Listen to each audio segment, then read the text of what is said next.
पुण्यों का प्रकरण मैंने आरंभ किया हुआ है। क्रमशः पुण्यों की विवेचना करते हुए हम आज अंतिम पुण्य के स्वरूप पर हम पहुँचे। 9 प्रकार के पुण्यों में अंतिम पुण्य है नमस्कार पुण्य। ये बड़ा विचित्र पुण्य है। इसमें तो कुछ भी नहीं देना पड़ता, ना कुछ करना ही पड़ता है। केवल नमस्कार करके, नमन करके, दूसरे के आगे झुक करके और दूसरे को सम्मान और सत्कार देकर पुण्य अर्जन कर सकता है। जो व्यक्ति नमस्कार करता है वो पहले अहंकार को छोड़ता है। अहंकारी व्यक्ति नमन नहीं करता, झुकता नहीं, वे नष्ट हो जाता है, बर्बाद हो जाता है, लेकिन झुकने का नाम वो नहीं लेता। नमस्कार वही व्यक्ति कर सकता है जो अपने अहंकार को जीत सकता है, दूर कर सकता है और नम्र हो सकता है। नमस्कार 2 तरह का शास्त्र ने कहा है।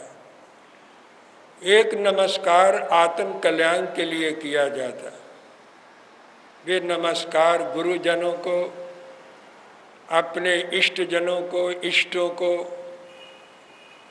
महान पुरुषों को, पंच परमेष्टि को जो नमन किया जाता है, वे आत्मा के कल्याण के लिए किया जाता है। उसके पीछे कोई लौकिक इच्छा, कोई कामना, कोई आकांक्षा उसके पीछे व्यक्ति की नहीं रहती। अगर कोई पुत्र वधू अपनी सासू के चरणों में नमस्कार करती है तो वो भी आशीर्वाद लेने के लिए करती है, या प्रीति और प्रेम के संबंध बना करके रखने के लिए करती है, या सासू प्रसन्न रहे, खुश रहे और मैं इस घर के अंदर शांति पूर्वक रह सकूं, इस भावना से वो उसके चरणों का संस्पर्श करती है। आप लोग भी एक दूसरे को नमस्कार करते हैं। नमस्ते एक नमस्कार है। आर्य समाजी लोग नमस्ते कहते हैं, आप लोग जय जनेन्द्र कहते हैं, मूर्ति पूजक लोग जय जनेश्वर कहते हैं। कोई राम राम कहता है, कोई सलाम करता है, कोई सैल्यूट मारता है, सैल्यूट करता है, कोई सत श्री अकाल कह करके दूसरे के साथ प्रीति और प्रेम के और शिष्टाचार के संबंध बनाता है। ये वाक्य है, वचन है, हमने बना रखे हैं अपनी अपनी संस्कृति के अनुसार, लेकिन भाग क्या है? भावना एक ही है कि हम एक दूसरे का सत्कार करें, सम्मान करें। क्यों करना पड़ता है? ये लौकिक नमस्कार है, इसके पीछे कोई आत्मा का कल्याण नहीं होता। एक दूसरे के जो आप नमन करते हैं, ये वो नमन नहीं है जो नमो अरिहंतानंद के अंदर नमन किया जाता है। पंच परमेष्टि को जो नमन किया जाता है तो खुद तो आहिनम त्याहिनम के द्वारा जो गुरुजनों को नमन किया जाता है, ये वो नमन नहीं है। वो नमन तो आत्मा के कल्याण के लिए किया जाता है, कर्मों की निर्जरा के लिए किया जाता है, कर्मों को क्षय करने के लिए और परम पद को प्राप्त करने के लिए और आवागमन के चक्कर से निकलने के लिए व्यक्ति इस प्रकार का नमन करता है। लेकिन जो हम आम लोग एक दूसरे को नमन करते, हाथ जोड़ देते, प्रणाम कर देते हैं, सर झुका देते हैं, इसके पीछे कोई आत्मा का कल्याण या उसका भाव नहीं है। ये एक लौकिक कृत्य है, सामाजिक व्यवहार है और ये करना पड़ता है, करना चाहिए, क्योंकि समाज के अंदर कोई व्यक्ति पूर्ण नहीं है। बड़े से बड़ा व्यक्ति ये कहे मैं पूर्ण हूँ, मुझे किसी की ज़रूरत नहीं है, ये गलत है। हर एक व्यक्ति को, राजे महाराजाओं को भी एक दूसरे के छोटों की ज़रूरत पड़ती है। ये समाज में कोई व्यक्ति परफेक्ट नहीं है, पूर्ण नहीं है, एक दूसरे के सहयोग से सामाजिक जीवन चलता है। क्या छोटों की ज़रूरत नहीं? आपके पास पैसा है, कोठी बना सकते, आप ही बना लेंगे। आपको कोठी बनानी आती है? क्या आपको कोई दरवाजे बनाने आते हैं? फर्नीचर बनाना आता है? आपको फर्श लगाना आता है? क्या आप लगा सकते हैं? कुछ ऐसे लोग चाहिए जो चाहे छोटे काम भी कर सके, उनके सहयोग की आपको ज़रूरत है। और जिसकी ज़रूरत है उसके साथ प्यार करना, प्रेम करना, उसका आदर करना, उसका सत्कार करना, उसकी इम्पोर्टेंस को समझना, उसके महत्व को महत्व मान करके उसको आदर देना और उसका निरादर नहीं करना, उसकी उपेक्षा नहीं करना। इसलिए शास्त्र ने कहा एक दूसरे से एक दूसरे की पूर्ति होगी। एक व्यक्ति दूसरे का पूरक है, इसलिए उसका सम्मान करना जरूरी है। और मन, वाणी, शरीर तीनों योग नमस्कार में रहते। जो व्यक्ति मन से नम्र हो सकता है, वाणी से मधुर बोल सकता है और शरीर से झुक सकता है, नमन हो कर सकता है, सिर झुका सकता है, वही तो नमस्कार करेगा। नमस्कार में तीनों योग रहते, मन का योग भी रहता है, वचन का योग भी रहता है और काया का योग भी रहता है। मन का पुण्य तो एक पुण्य है, वचन का पुण्य एक पुण्य है, काया का पुण्य एक पुण्य है, लेकिन नमस्कार में तीनों प्रकार के पुण्य और साथ नमस्कार का पुण्य भी व्यक्ति अर्जित कर लेता है। यजुर्वेद में, वेद बड़े महत्वपूर्ण ग्रंथ है। वेदों का अध्ययन करने से पता लगता है कि ऋषियों ने कोई बात छोड़ी नहीं है। अगर हम गुण ग्रहण करें और चिंतन और मनन की दृष्टि से हर ग्रंथ को पढ़ें तो हर एक ग्रंथ से हमें अमृत मिलता है, ज्ञान मिलता है, लेकिन ज्ञान लेने वाला होना चाहिए। उन्होंने ये बात कही कि समाज के अंदर किसी की उपेक्षा नहीं करनी चाहिए। नमः सभाभ्य सभापतिभ्यः वो नमः, नमः सेनाभ्य सेनानीभ्यश्च वो नमः, नमः महद्भ्य अर्भकेभ्यश्च वो नमः, नमः तक्षभ्य रथकारेभ्यो नमः वो नमः, नमः कुलालेभ्य कर्मारेभ्यश्च वो नमः, नमः ज्येष्ठाय नमः कनिष्ठाय नमः पूर्वज्याय नमः अपरज्याय नमः मध्यमाय। यजुर्वेद ने एक महत्वपूर्ण बात कही है कि मैं जितने लोक हितकारी संगठन है मैं उनको नमन करता, नमस्कार करता, और जितने सभापति हैं मैं उनको भी नमस्कार करता हूँ, और जो राष्ट्र रक्षक सेना है उस सेना को भी मैं नमस्कार करता, और सेनानी भी हो जो सेनापति है मैं उन्हें नमस्कार करता।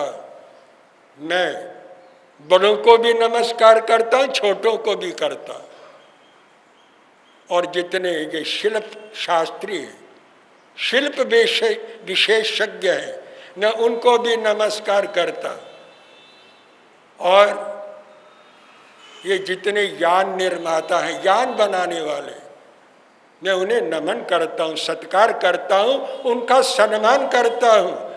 और कुलाल जितने कुम्हार हैं और जितने ये कपड़ा बुनने वाले हैं उन्हें भी मैं नमस्कार करता हूँ।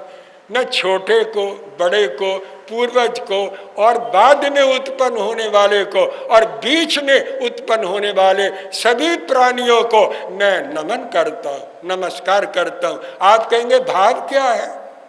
यजुर्वेद का ये भाव है, इस दुनिया में कोई व्यक्ति ऐसा नहीं है जिसका निरादर किया जाए। पापी व्यक्ति पाप करता है तो पाप से घृणा होनी चाहिए।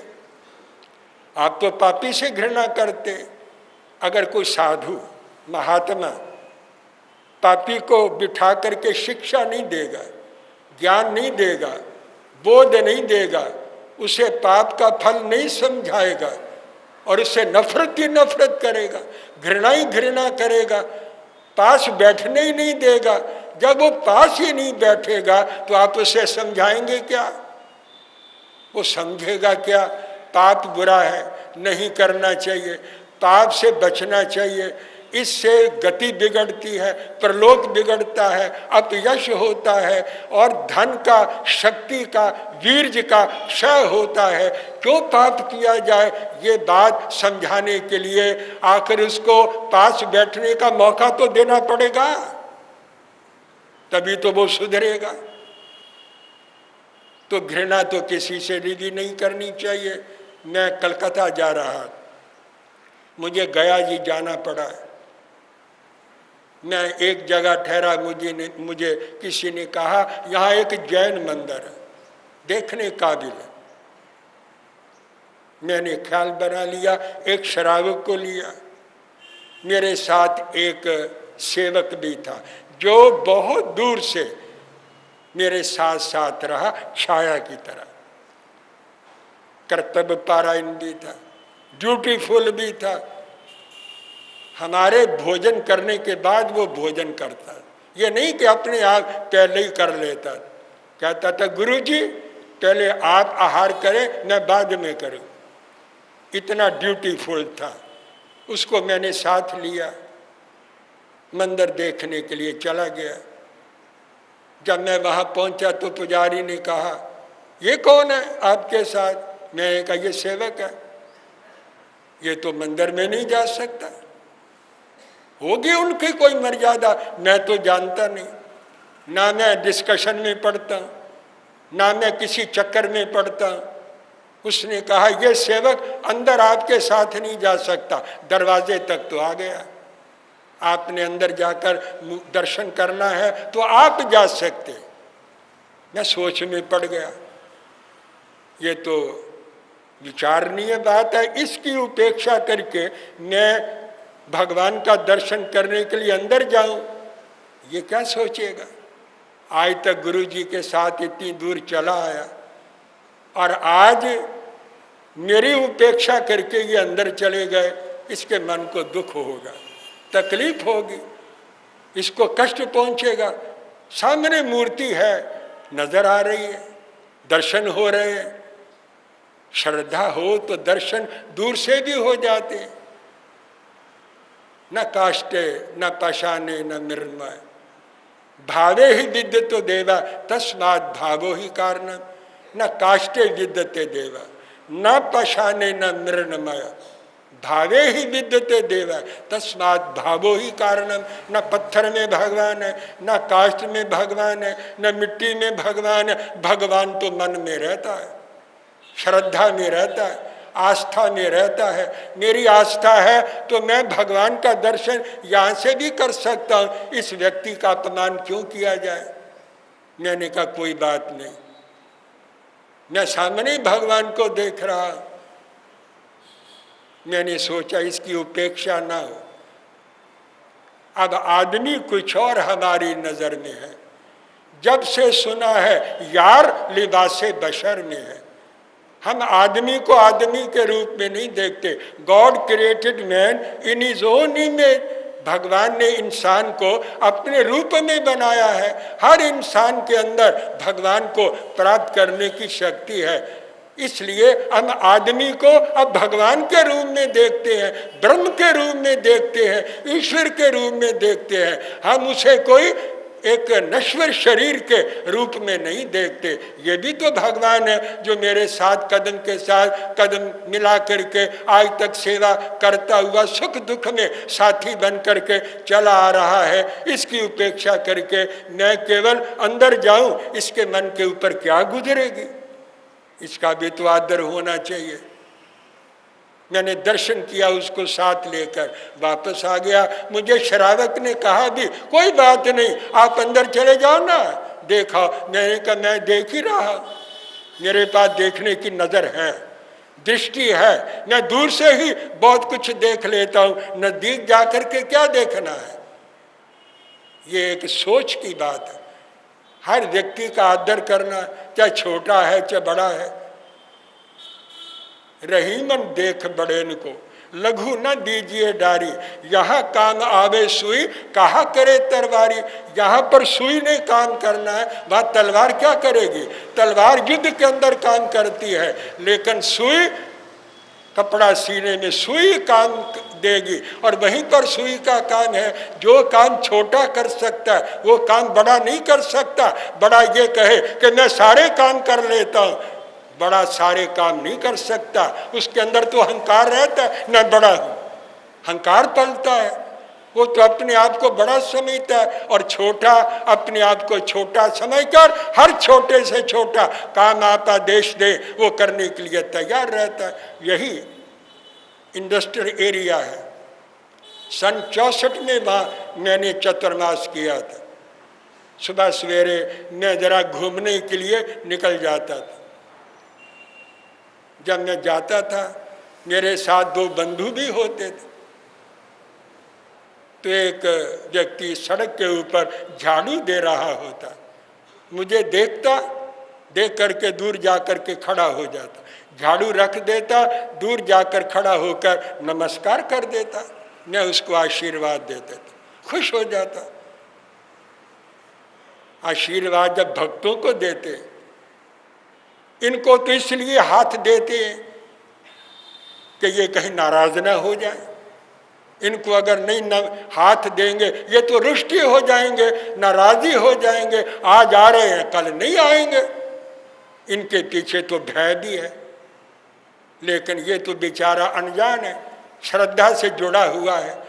इसके अंदर कितनी शिष्टता है कि संत आ रहा है, एक भिक्षु आ रहा है, महात्मा आ रहा है, मैं अगर झाड़ू लगाऊंगा तो इनके कपड़ों के ऊपर धूल पड़ जाएगी। और ये झाड़ू रख करके दूर जा करके खड़ा हो गया और हाथ भी जोड़ रहा है। अगर मैं इसको अगर इस प्रकार आशीर्वाद दूं, इनको कितनी खुशी होगी। मैं ये समझूं ये तो झाड़ू लगाने वाला, कोई काम नहीं कर रहा, वो भी तो सड़क साफ कर रहा है, ये भी एक काम है। ये काम नहीं है, हर एक काम दुनिया के अंदर काम है, ना वो छोटा है ना बड़ा है, अपने अपने स्थान पर सब कामों का महत्व है। इसलिए काम का महत्व अगर समझा जाए तो व्यक्ति का महत्व अपने आप समझ में आ जाएगा और उस व्यक्ति का कभी निरादर नहीं करेगा। क्यों छोटी नज़र से देखा जाए, क्यों हकारत की निगाह से देखा जाए, क्यों ओए तोए किया जाए, क्यों उसको निरादर के साथ बुलाया जाए। प्यार प्रेम के साथ बुलाने से क्या काम कम होगा, बल्कि उससे ज़्यादा होगा। लेकिन व्यक्ति में अहंकार पलता। मैं नमस्कार की बात कर रहा, अगर आप छोटों को नमस्कार नहीं करते तो प्यार तो कर सकते हैं, ये भी नमस्कार ही है, आदर देना है। किसी दृष्टि से भी आदर दिया जाए तो यजुर्वेद के अंदर जो इन सभी को नमस्कार किया गया है उसके पीछे कोई ना कोई दृष्टि है। आप अगर नमो अर्हंतानंद कहते हैं, सिद्धानंद कहते हैं, आर्यानंद उपाध्यायानंद, नमो लोय सब साहुनम कहते हैं, तो ये तो इष्ट को नमस्कार है, आत्मा के कल्याण के लिए है। इधर तो आप पंच परमेष्टि को नमस्कार करें। परमेष्टि क्या होता है? जो आपके इष्ट है, गुरु इष्ट है। 3 पद गुरु के हैं, आचार्य उपाध्याय और साधु, ये तीनों पद गुरु के हैं और 1 पद इष्ट, 2 पद इष्ट के हैं। आप नमन करते आत्मा के कल्याण के लिए, जब वहाँ नमन करते हैं और जब व्यवहार में आते हैं, समाज में आते हैं, काम का लेन देन करना पड़ता है, तो फिर आप अकड़ जाते हैं, हंकार आ जाता है, ओए तोय करने लगते हैं। बताइएगा नमस्कार करने का लाभ क्या हुआ? पंच परमेष्टि के अंदर कोई ऐसा पद नहीं है जो आपसे नाराज हो जाए,